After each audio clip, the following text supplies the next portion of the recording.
resolvi realmente, que faz 2 anos, realmente contar, que eu já sabia o que eu era, o que eu sou, um cara transexual, um homem transexual, faz 2 anos, eu contei primeiro pra minha mãe. Eu cheguei nela, conversei com ela, e desde antes dessa época era tudo rosa. Ela comprava tudo rosa pra mim, roupa de cama rosa, tudo rosa. E eu detestava, que eu sempre odiei rosa. Mas eu tinha que deixar ali porque ela gostava, pra não contrariar. Mas até que chega uma hora que a gente não aguenta mais. Viver a vida inteira dentro, com uma máscara, na cara, no corpo, se escondendo ali, porque chega uma hora que você não consegue mais sair do papel. Porque aquilo começa a fazer parte da sua vida. A gente descobre, né, que na verdade a nossa identidade de gênero é diferente do nosso corpo muito cedo. Logo quando a gente já começa a entender a diferença entre homens e mulheres, a gente já se identifica com um ou outro gênero. E nem sempre esse gênero é aquele que cabe ao nosso corpo, né? Que está ali o nosso figurino posto pela natureza. E aí começam nossas primeiras frustrações, né? Do entendimento, da compreensão. Por que aquilo que eu sou não é aquilo que eu me percebo, não é aquilo que eu me identifico? Eu acho que já com 4 ou 5 anos que veio esses primeiros pensamentos na minha cabeça e que aos poucos foram me trazendo o entendimento de que, na verdade, apesar de eu ter o corpo e a aparência de homem, eu não era um homem, eu era uma mulher. Bom, o meu processo de descobrimento, ele começa muito cedo, porque desde muito nova eu já tinha essa consciência, só não compreendia ela, entendeu? De que ali existia uma mulher que queria vir à tona. Tanto é que vivi muitos anos como um rapaz, digamos assim, entre aspas, normal, né? Com um comportamento heteronormativo, um homossexual com um comportamento heteronormativo. Mas sempre ciente de que ali existia uma mulher. Tanto é que me vestia muitas vezes como menina, essas coisas todas. Fiquei muito aborrecida por tudo que eu já tinha, por toda a minha trajetória de 40 e poucos anos, e submissa a um padrão de comportamento. E isso me levou assim ao desespero, aí veio aquela luz, sabe? Agora chegou a hora, se não for agora, não vai ser nunca mais. E aí no outro dia eu já estava totalmente com o meu comportamento mudado, já estava com roupas femininas, já estava tentando me adaptar àquilo que para mim, entre aspas, era uma novidade, né? Desde os meus 10 anos, eu sempre tive dúvida. Eu cansava de me trancar no banheiro e ficar ali sentadinho só e pensando o que está acontecendo comigo. Porque naquela época não tinha informação, hoje também não tem muita, mas aquele tempo era pior ainda. E eu não sabia exatamente o que eu era. Eu pensava, me dizem que eu sou menina, só que eu não me vejo como menina, mas eu gosto de menina. Então o que é isso? Eu não estou entendendo.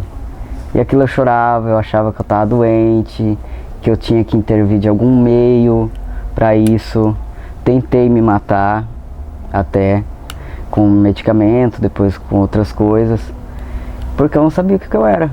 E minha mãe menos ainda, porque desde criança eu sempre parti pro lado masculino. Mas mesmo assim ela tentava de alguma forma saber o que eu era, mas nem eu mesmo sabia o que eu era naquela época. Eu consegui resistir isso até os meus 34 anos. Acho que quando eu fiz 34 anos foi quando eu dei um basta.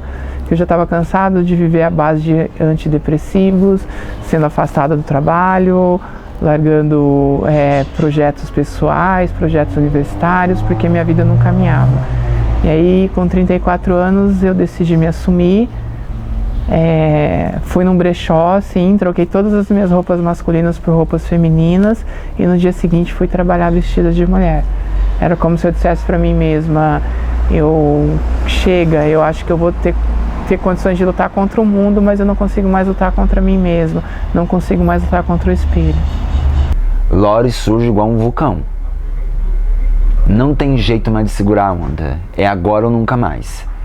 Então, Loris ainda tinha muita barba, Loris praticamente não tinha seios, Loris ainda não tinha tanto trejeitos ou atitudes femininas. E ela vem vindo aos poucos e pisando aqui, pisando acolá. Bom, ali eu posso ir, tô tranquila, aqui eu já não posso ir. Qual que é agora a da vez pra mim, né? Onde é que eu sou aceita, onde que eu não sou aceita, onde que o meu comportamento vai causar um grande tumulto, só por eu ser quem eu sou, e aonde que eu posso ir tranquila com a minha cabeça, que eu não vou passar por nenhum tipo de constrangimento. Então, durante esses 2 anos de transição, eu pude notar isso. Porque às vezes era até constrangedor e me incomodava, como certas coisas ainda me incomodam em mim, assim, que eu percebo, ali ainda está o gênero masculino, sabe? Atuando. Por isso que eu luto muito e grito muito com relação a ter o meu corpo adequado à minha realidade. Porque não é só uma questão de você se sentir, mas é uma questão de você também se perceber, se notar, se tocar, olhar, ir para frente do espelho e perceber. Hoje eu vou para frente do espelho e percebo muita mudança. Falo assim, nossa, realmente eu mudei demais, tô satisfeita. Quero mais, lógico, mas já me sinto um pouco mais feliz, mais satisfeita com a mulher que eu tô me tornando, vamos dizer assim. Passei por uma psicóloga na minha infância. A psicóloga disse para minha mãe que era porque eu era um menino muito mimado. Era uma criança muito mimada e que com o tempo isso mudaria. Só que não mudou. Aí veio a adolescência, a puberdade. Começou a nascer coisas em mim que eu odeio, que eu detesto, que me repudia, que me dá muito nojo de pensar, de ver. E aí começou a piorar mais ainda o meu transtorno que eu tinha, em saber quem eu era realmente, quem eu sou realmente. Foi aí que eu comecei, teve a época que eu comecei a fazer cursinho de informática, foi onde eu comecei a descobrir as coisas na internet. Mas na minha concepção ainda, falei, mas espera aí, como que isso é possível? Foi aí que eu pensei assim, eu acho que eu me vejo assim, mas é só pelo fato de eu não usar roupas masculinas. Eu comecei a usar roupas masculinas e me assumi lésbica. Só que eu pensei que esse sentimento ia diminuir quando eu me assumisse. Só que não diminuiu, foi totalmente o contrário. Era algo a mais do que a roupa, algo a mais do que a atração sexual. Era algo bem maior do que isso. Era algo que vinha de dentro para fora e que eu não sabia como mudar isso.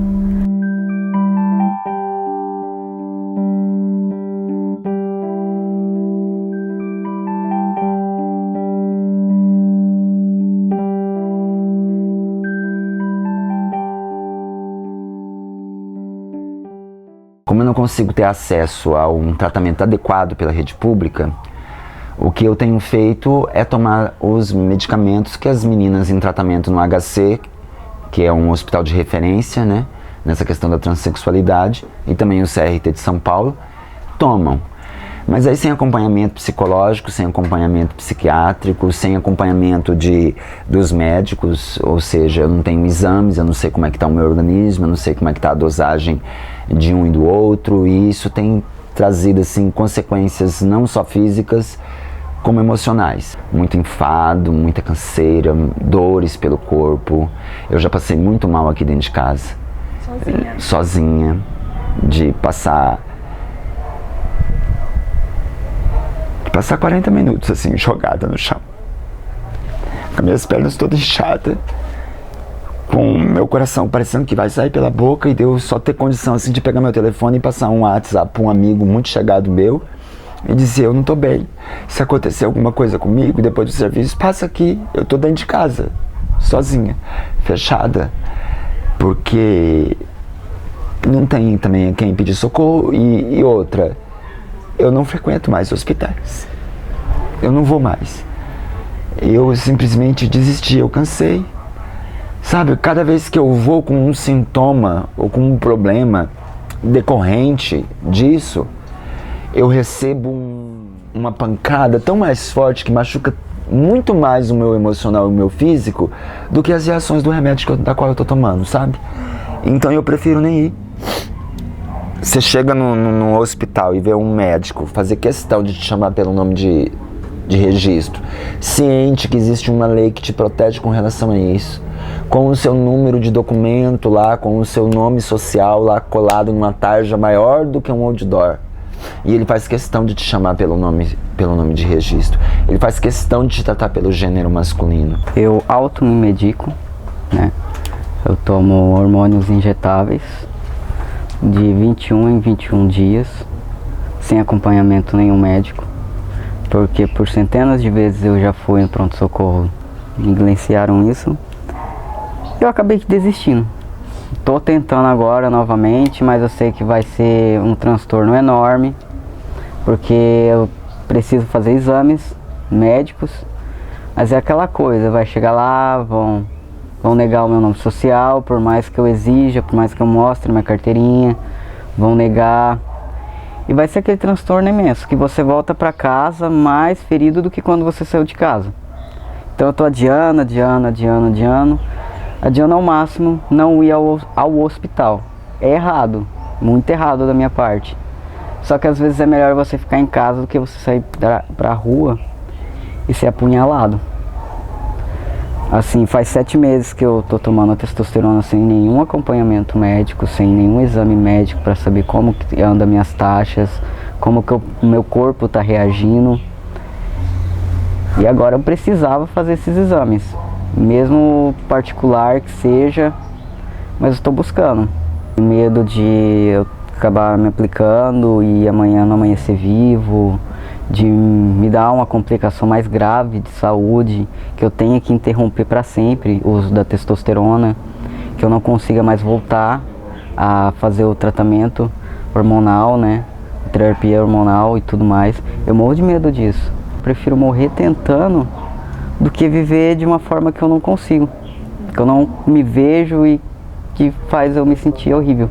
Você tem que enfrentar muita coisa, você tem que enfrentar uma sociedade que está te julgando, que tem valores tanto morais, tanto religiosos, que te julgam o tempo todo, e que tentam te mostrar o tempo todo que o que você está fazendo é errado, que o que você está seguindo é contra a natureza, é contra a lei divina, é contra a lei dos seres humanos.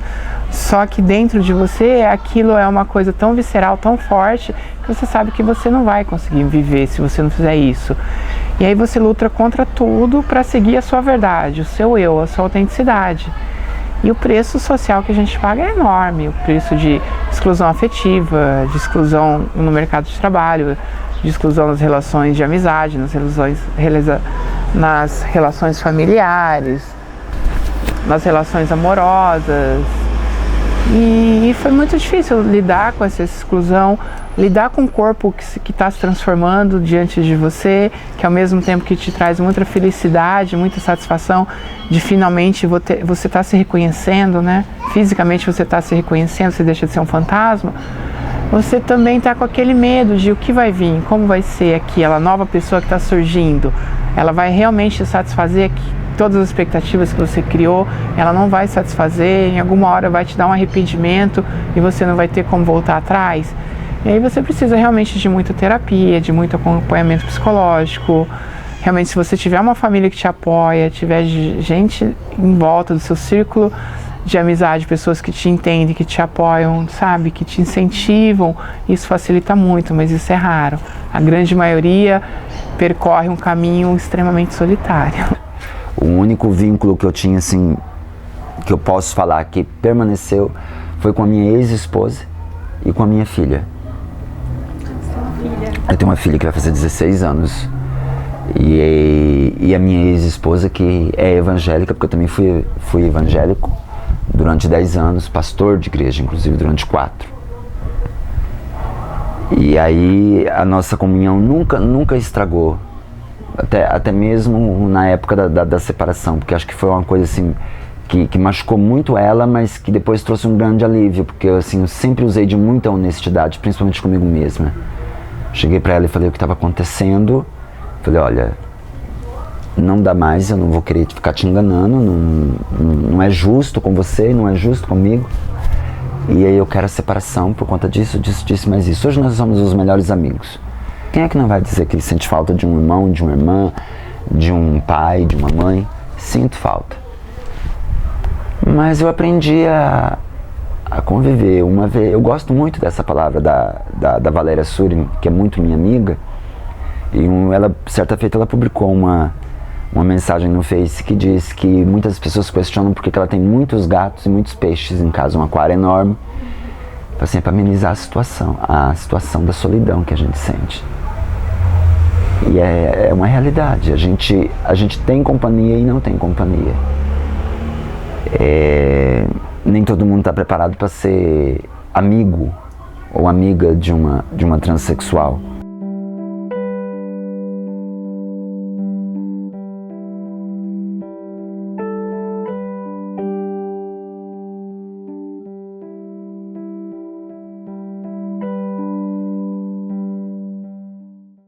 Eu parei meus estudos, eu tinha 16 anos por conta disso. Porque a minha sala era extremamente preconceituosa comigo. Eu tinha centenas e centenas de amigos, mas quando eu me assumi, eu falei, eu sou um homem trans. Ninguém entendeu e todo mundo se isolou de mim. Assim, dá pra contar nos dedos. Foram 2 ou 3 colegas meus, que continuaram ali comigo. O restante me virou as costas, principalmente o professor também. Aí eu comecei a me desgastar, eu comecei a faltar, eu comecei a não ir mais à aula. Nessa sequência eu comecei a repetir de anos. Então eu preferi trancar o estudo. Eu voltei agora, exigi meu nome social na escola. Eles deram pra mim um nome social, que é um direito, né? Lá tudo. Só que ainda tem aquela coisa na hora da chamada, chama o nome da falecida. Aí você tem que ir lá e corrigir. Aí todo mundo da sala te olha de uma forma diferente. Sabe, para usar o banheiro da escola que eu frequento, eu não uso. A própria diretora da escola, ela falou para mim, você usa o banheiro dos professores. Porque o risco de você ser violentado no banheiro masculino dos alunos é grande. Assim, ela fez isso por uma proteção, para me proteger dos preconceitos futuros que eu poderia correr ali dentro. Perdi amigos, perdi familiares, muitas pessoas realmente não fazem mais parte da minha vida. Fizeram parte da minha vida enquanto eu vivia como homem. Hoje a Valéria eu criei realmente outros vínculos de amizade, né? Alguns vínculos meus se fortaleceram, que as pessoas realmente acho que tinham um vínculo de afetividade comigo, que era aquilo que eu era, além de ser homem ou mulher, né? Porque tem isso também. Às vezes você gosta de uma pessoa, tem afetividade com uma pessoa, mas isso não importa, né? Se essa pessoa é homem ou mulher. As pessoas que tinham uma relação comigo além do meu gênero permaneceram na minha vida. Minha filha tem 15 anos, mas tem uma cabeça assim extraordinária, sabe? Evangélica. E foi a primeira pessoa a quem eu consegui me abrir e expor essa situação. Olha, papai, você vai começar a perceber que o corpo do papai vai mudar, que as roupas do papai vai mudar. E eu me lembro como se fosse hoje ela olhando para mim e falando assim, eu tenho minhas convicções religiosas, mas nada disso impede de amar você do jeito que você é. Meu pai hoje, ele não me vê como uma menina, ele me trata como um homem e ele fala comigo como um homem. Mesma coisa. Assim, ele diz hoje, né, já tendo uma concepção melhor, entendendo melhor, ele fala pra mim, você é o filho que eu sempre quis ter. Porque eu tive um irmão antes, mas veio a falecer. Aí hoje ele fala que eu sou o filho que ele sempre quis ter. E isso já é uma realização muito grande, porque é um sonho, né? Você ouvir o seu pai, a sua mãe, dizendo pra você, você é um filho que eu sempre quis ter, eu tenho orgulho de você. Independente de quem você queira ser, independente do que você queira ser, eu me orgulho de você. E isso é muito gostoso de ouvir e isso faz muito bem pra gente. Então, em questão de dentro de casa, eu não tenho problema nessas questões assim. Agora eu sinto tristeza. Eu sinto muita tristeza. Eu sinto muita tristeza, sabe por quê? Porque eu só quero viver. Não quero mais nada, eu só quero que me deixem viver. Viver a minha realidade, viver o que eu sinto. Só isso. 40 anos escondida. Eu não aguentava mais, eu estava a ponto de morrer. E hoje eu quero viver, embora a saída disso tudo, às vezes que eu fico vendo com a maneira como a sociedade se comporta com relação a gente, e tá aí na cara de todo mundo, só não vê quem não quer, matérias na rede de televisão, nos jornais, das pessoas decretando quem deve e quem não deve permanecer vivo. A minha orientação sexual e a minha identidade de gênero decreta que eu sou uma pessoa de má índole, né, diante do que é o rótulo da sociedade, e que eu não mereço outra coisa a não ser desprezo, descaso, humilhação, preconceito, apanhar, morrer, não ter acesso a trabalho, não ter acesso à dignidade, não ter acesso ao mínimo de respeito. Mas falo isso com dor, porque dói esse tratamento, machuca, mas eu me sinto totalmente realizada porque sou eu que estou aqui. Não ia adiantar nada aquele ser lá do passado tá aqui agora e tá sendo abraçado por toda a sociedade e me sentindo morta. Então, como eu costumo dizer para meus amigos, eu falo assim, olha, a estimativa de vida de uma travesti é de 35 anos. Eu vou fazer 45. Eu tô no lucro porque eu não me assumi bem antes. Porém, se você ficar sabendo que amanhã eu fui vítima de um ato de violência brutal e que perdi minha vida, eu fui embora, mas fui embora totalmente satisfeita. Queria ficar mais, porque eu acho que eu tenho mais para contribuir, para receber, sabe? Mas pelo menos eu vivi a minha verdade. Eu vivi a minha verdade.